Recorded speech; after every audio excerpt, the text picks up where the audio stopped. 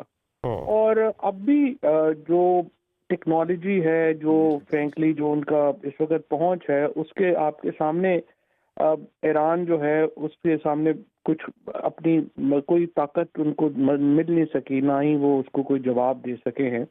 اور ابھی president Trump نے یہ اعلان کیا ہے کہ نئی جو ایران کی لیڈرشپ ہے وہ امریکہ سے بات چیت کرنا چاہتی ہے۔ اس موقع کے اوپر آئی تھنک کہ ایک تو ایران نے یہ بڑی غلطی کی کہ انہوں نے عرب ورلڈ کو اس طرح سے تمام ہی ملکوں کو اکٹھا نشانہ بنایا، سوائے پاکستان کے، جس نے ایک بہت ہی commendable foreign policy I think opt کی، اور ایک ٹائٹ روپ کے اوپر اب تک جس طرح سے پاکستان کے فورن آفس نے جس طریقے سے یہ ایران کے ساتھ بھی اور عرب ورلڈ کے ساتھ بھی ایک کمیونیکیشن رکھی ہے، اور اب اسی پالیسی کے اوپر ملیشیا اور ٹرکی بھی تھوڑا چلتے ہوئے نظر آ رہے ہیں، تو یہ تین ہی اسلامی ملک ہیں جنہوں نے ایک بیلنس قائم رکھا ہے اس سارے معاملے میں۔ تو اس وقت میرا خیال یہی ہے کہ یہ تین ممالک ہی ہیں جو اس پوزیشن میں ہیں کہ وہ چیزوں کو کچھ کام ڈاؤن کر سکیں۔ اور میں جو دیکھ رہا ہوں اسحاق ڈار صاحب کی جو اس وقت بات چیت ہے، جو رول ہے، وہ بڑا پاکستان کا رول بڑا امپورٹنٹ ہے۔ انفارچونیٹلی ہم انٹرنلی اپنے جو یہاں پہ ہوا ہے آج وہ بڑا انفارچونیٹ ہے، نہیں ہونا چاہیے تھا، لیکن externally actually we are doing a great thing at the moment. اور اگر اس وقت ملیشیا، ٹرکی اور پاکستان ہی کوئی رول ہے جو ادا کر سکیں، اور especially in wake of President Trump نے جو ایک تو پرسوں بھی پاکستانی لیڈرشپ کی بڑی تعریف کی ہے، آئی تھنک ایک کانفیڈنس ہے ان کا بھی پاکستان کی لیڈرشپ پہ۔ تو اور اگر ایران کی لیڈرشپ نے اپروچ کیا ہے امریکہ کو بات چیت کرنے کے لیے، تو آئی تھنک کہ اس وقت ہی ایک چانس ہے۔ اور پھر ایک اور ابھی جو فارن منسٹر ہیں ایران کے، ان کا اسٹیٹمنٹ آیا ہے کہ وہ جو اسٹریٹ آف ہرمز ہے اس کو مکمل بند کرنے کا ارادہ جو ہے وہ نہیں رکھتے۔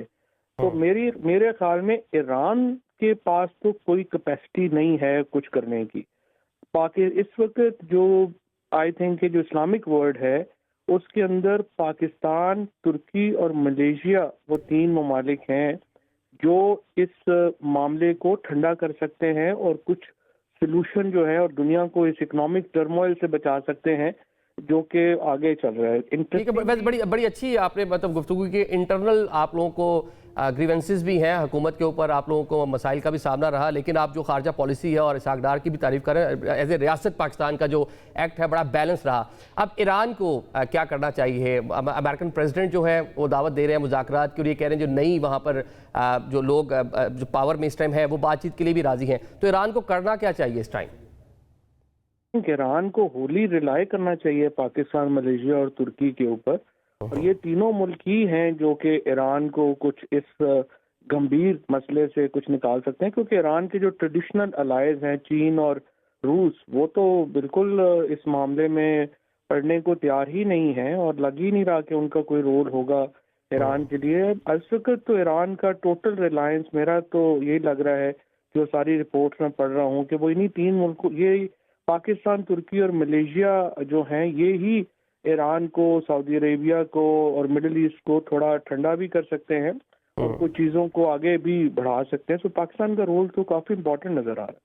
چلیں، بہت شکریہ فواد صاحب، آپ کا شکریہ ادا کریں کہ بڑی انٹرسٹنگ بات کی ہے فواد صاحب نے، کہ ایک تو تعریف کی ہے، آلدو یہاں پہ پولیٹیکل پاکستان میں بھی ایک پولرائزیشن ہے، ڈفرینسز ہے، اور پاکستان تحریک انصاف سے تعلق بھی رہا ہے فواد صاحب کا، لیکن جب ریاست کی بات آ رہی ہے، نیشنل پالیسیز کی بات آ رہی ہے، اس پہ وہ ایڈمائر بھی کر رہے ہیں ریاست پاکستان کو اور خصوصاً فارن آفس کو، اسحاق ڈار صاحب کو۔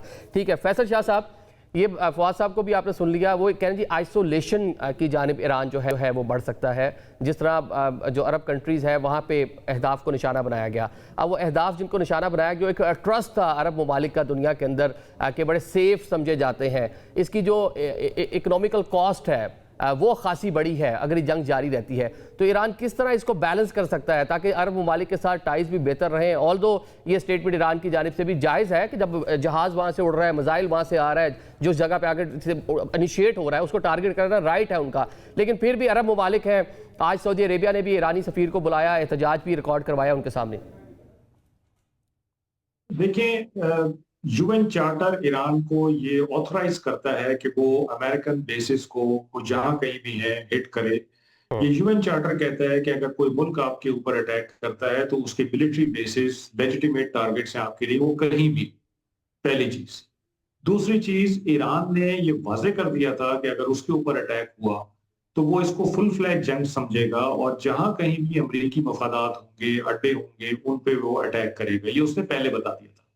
کل سیکیورٹی کونسل میں ان کے مندوب نے یہی بات دہرائی کہ تمام امریکی مفادات ہمارے لیجیٹیمیٹ ٹارگٹس ہیں، اور ایران نے اپنے نیبرز کو بھی یہی بتایا ہے کہ ہمارا آپ سے کوئی جھگڑا نہیں، ہم آپ پہ اٹیک نہیں کر رہے، لیکن جو امریکن ٹیریٹریز ہیں آپ کی ملک میں جو ہمارے خلاف استعمال ہو رہی ہیں، ہم ان کو اٹیک کر رہے ہیں.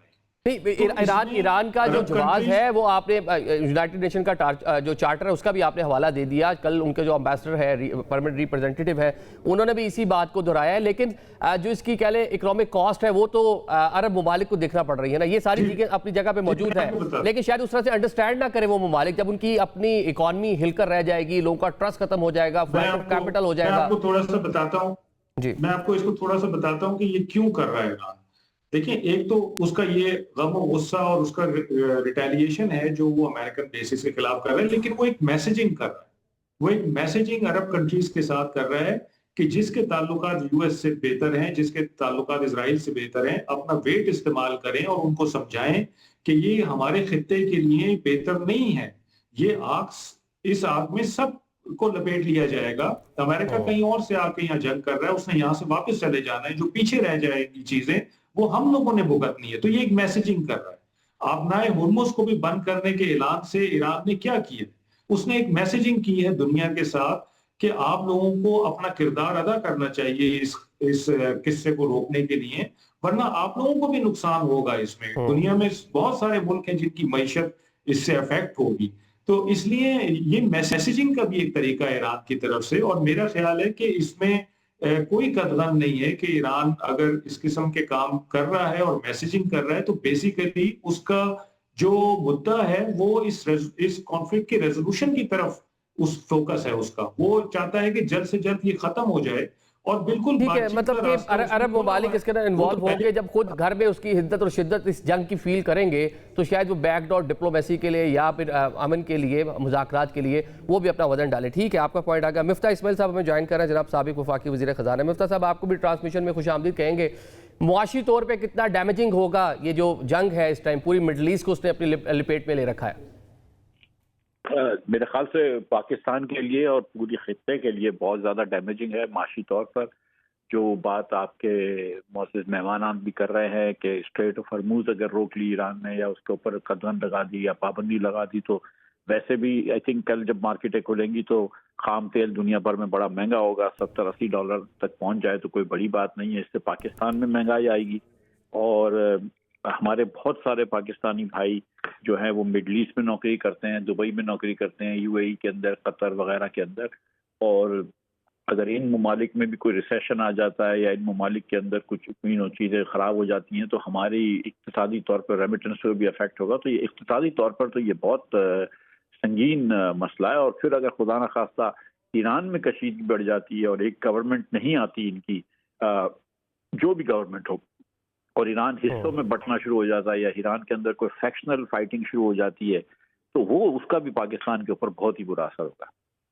پاکستان پہ بھی اس کے خاصے اثرات ہوں گے، لیکن دنیا میں اس کی کیا کہہ لیں کہ اس کی کانسیکوینسز جو ہے دنیا کو کیا فیس کرنا پڑیں گے؟ یورپ کو، امریکہ کو. یہاں تو آپ نے بتا دیا کہ چلیں 30 لاکھ پاکستانی سعودی عربیہ میں موجود ہیں، 20-22 لاکھ یو اے ای میں ہے، 1.25 لاکھ کے قریب کویت میں موجود ہے، اسی طرح کوئی 7-8 لاکھ قطر میں بھی ہیں. یہ تو پاکستان کے آسپیکٹ سے تو ہو گیا، لیکن دنیا، یورپ، امریکہ میں اس کی کیا حدت اور شدت محسوس ہوگی؟ دیکھیے، جنگ کے کچھ تو امیڈیٹ کانسیکوینسز ہوتے ہیں جو کہ آج کل ہو رہے ہیں. لوگوں کی اموات ہو رہی ہیں، لیڈرز کو مارا جا رہا ہے، چیزیں ہو رہی ہیں. لیکن جنگ کے سیکنڈ تھرڈ آرڈر افیکٹس بھی ہوتے رہتے ہیں تھوڑے دنوں بعد. لیکن دبئی کے اندر مارکیٹوں کا کیا ہوگا, دبئی کے اندر دنیا بھر کے انویسٹمنٹس آئے ہوئے ہیں, ان کا کیا ہوگا, یو اے ای کی سیکیورٹی کس طرح کی ہوگی, دیگر جو عرب ممالک ہیں, پرشین گلف ممالک, اس میں پاکستان کو چھوڑ دیں آپ, امریکہ یورپ وغیرہ سے کتنے لوگ ادھر انویسٹ کرتے ہیں, ان کا کیا ہوگا. تیل کی قیمت میں فرق ہو جاتا ہے, ریلیٹو پرائسز تیل کی بھی چینج ہو جاتی ہیں, منرلس کی چینج ہو جاتی ہیں. اس کے بعد ایونچولی چائنا اور رشیا جو ہے وہ جذبات میں ریئیکٹ نہیں کرتے جس طرح پاکستان کبھی کبھی کر دیتا ہے, لیکن چائنا کی بھی کوئی اس میں پالیسی ہوگی, وہ کیا پالیسی ہوگی. تو یہ بہت سارے آئی تھنک افیکٹس آئیں گے. اتنا آسان نہیں ہوگا کہ آپ نے ایران سے جنگ کی, وہاں پہ لیڈران مار دیے وغیرہ وغیرہ, اور پھر اس کا دنیا پہ افیکٹ نہ ہو. افیکٹ تو اس کا دنیا پہ آئے گا, اللہ خیر کرے. سب سے زیادہ افیکٹ جو ہے وہ برا جو ہے وہ ایران پہ آئے گا, خاص طور پہ اگر ایران جو ہے وہ مختلف حصوں میں بٹ گیا تو اس کا پھر افیکٹ ٹرکی پہ بھی جائے گا. وہ اس کا بھی نیبر ہے, وہ عراق کا بھی نیبر ہے, اور ہمارا بھی نیبر ہے, اور ہمارا بلوچستان اور ان کا سستان بلوچستان ساتھ ساتھ ہے. تو ہمیں بہت زیادہ یہ ہو کہ وہ چاہے وہ اسلامسٹ گورنمنٹ ہو یا کوئی اور ڈکٹیٹوریل گورنمنٹ ہو یا کوئی بھی گورنمنٹ ہو, لیکن ایک گورنمنٹ ہونی چاہیے ایران کی جو کہ ایران کے پورے ایران کے اوپر کنٹرول کرتا ہو, اور وہ مطلب ایران کو صحیح طریقے سے کنٹرول کر سکے. ٹھیک ہے, صاحب آپ کا شکریہ ادا کریں گے. دیگر مہمانوں سے کلوزنگ ریمارکس لے لیتے ہیں. جلال صاحب, کلوزنگ ریمارکس یہ بتائیں کہ موجودہ صورتحال میں ایک منٹ میں اس کو کنکلوڈ کیجیے گا کہ کیا ایران کے پاس اب آپشنز کیا ہیں, کس طرح ان چیزوں کو لے کر چلے, بیلنس ہو کر چلے تاکہ حالات اپنے بھی بہتر کر لے اور جو ہمسایہ ملک ہیں یا برادر اسلامی ممالک ساتھ موجود ہیں وہ بھی ناراض نہ ہو. کیا ایک بیلنسڈ اپروچ ہو سکتی ہے اس سچویشن سے نکلنے کے لیے؟ دیکھیں, ایران ایگریسر تو نہیں ہے, ایران کے اوپر تو اٹیک ہوا ہے اور یہ بین الاقوامی قوانین کی خلاف ورزی ہوئی ہے. ایران ہمیشہ اس فیور میں رہا ہے کہ ڈائیلاگ سے بات حل ہو سکتی ہے, اور وہ کچھ کنسیشن دینے پہ بھی تیار تھا. ابھی بھی جب کوئی ڈائیلاگ کی بات ہوگی تو آئی ایم شور کہ وہ اپنے اس موقف پہ قائم رہیں گے کہ ہم ڈائیلاگ تو کرتے ہیں, لیکن ہمیں یہ دیکھنا ہوگا کہ کوئی گارنٹی ہونی چاہیے کہ آپ ان ڈائیلاگ کو سیریسلی لیں. تو میرے خیال میں ایک تو وہ انکریج کریں گے. دوسرا, اسٹیٹ آف ہارموز کو بھی زیادہ دیر تک بند نہیں رکھا جا سکتا, چونکہ اس میں نہ صرف ریجنل کنٹریز اور نہ صرف یورپ اینڈ امریکہ بلکہ ویسٹرن یہ جو آپ کی چائنا اور رشیا, ان کی بھی بڑی سٹیکس ہیں. تو آئی ایم شور کہ اس کے اوپر بھی کوئی نہ کوئی حل نکل آئے گا. لیکن ان دی لانگ رن یہ بڑی ڈیمیجنگ پالیسی ہے, اور اس سے پورا ورلڈ کا جو آرڈر ہے وہ شیک ہو گیا ہے, بیکاز آپ کا جو بین الاقوامی قوانین ہیں ان کی دھجیاں اڑ گئی ہیں. اور جب دنیا کے اندر قانون جس کی لاٹھی اس کی بھینس والا ہوگا تو کوئی کنٹری بھی محفوظ نہیں ہے. تو میرے خیال میں they will have to sit together and give that regard and respect to the United Nations Charter, جس کے اوپر پوری دنیا ایگری کی ہوئی تھی. اور اگر اس پہ آپ ایگری نہیں کریں گے تو پھر جو اسٹرانگ ملک ہے دوسرے کو اڈاپٹ کرتا جائے گا. ٹھیک ہے شاہ صاحب, 30 سیکنڈ کلوزنگ ریمارکس. جی دیکھیں, ایران کے پاس جو آپشن تھی وہ اس نے ایکسرسائز کر دی ہے, اور اس نے خطے کے ممالک اور خطے سے باہر کے ممالک کو یہ باور کرا دیا ہے کہ آپ کے کردار کی ضرورت ہے, پہلی چیز. دوسری چیز میں یہ سمجھتا ہوں کہ اس تمام قضیے میں پاکستان کا کردار بہت اہم ہے. ہمیں لیڈنگ رول لینا چاہیے میڈیشن میں, کیونکہ اس وقت مئی 2025 کے بعد جو ہم پولیٹیکل اسٹیچر انجوائے کر رہے ہیں, جو ہم امریکہ سے قربت انجوائے کر رہے ہیں, ہم ایران کے ساتھ بھی رہتے ہیں, اس کو بھی جانتے ہیں, ہم خطے کے بھی ڈائنامکس کو سمجھتے ہیں, اور ہمیں یہ بھی پتا ہے کہ یہاں جو کچھ ہو رہا ہے وہ ہمارے اوپر بھی افیکٹ کرے گا. تو ہمیں لیڈ رول لینا چاہیے میڈیشن میں, اور ترکی اور ملیشیا کے بجائے میں سمجھتا ہوں کہ سعودی عرب کو ہمیں آن بورڈ لینا چاہیے, اس کا ویٹ زیادہ ہے. اور پاکستان اور سعودی عرب, ٹھیک ہے, مطلب یہ پاکستان کی مطلب اس موجودہ ٹائم میں سفارت بڑی اہم ہے. آپ معزز مہمانوں کا شکریہ ادا کریں کہ ہم دیکھ کر پرائم منسٹر پاکستان GCC ممالک کے جو سربراہان ہیں ان سے بھی رابطے میں ہیں, بلکہ ساتھ میں امریکن سے بھی بات چیت ہو رہی ہے. کوشش کی جا رہی ہے اس معاملے کو افہام و تفہیم سے حل کرایا جا سکے, اور پاکستان اس میں ایک امپورٹنٹ رول اس ٹائم پلے کرتا نظر آ رہا ہے. ٹرانسمیشن سے آج ہمیں اجازت دیجیے. اللہ حافظ.